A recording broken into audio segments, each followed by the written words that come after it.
hell is going on here?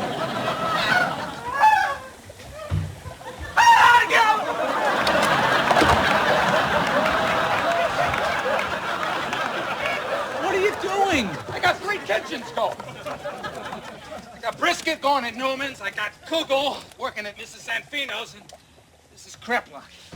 Yeah. Try some of this.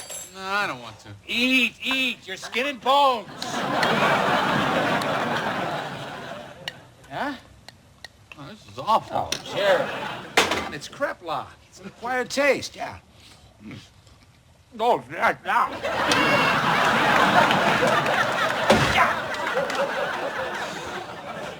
Did you follow the recipe? The recipe was for 4 to 6 people. I had to multiply it for 183 people.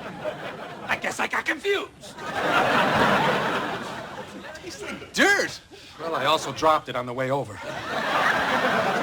Trouble, I got no skills. I can't peel, I can't chop, I can't grate, I can't mince. I got no sense of flavor, obviously.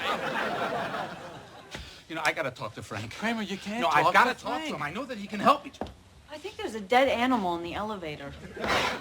My stuffed cabbage.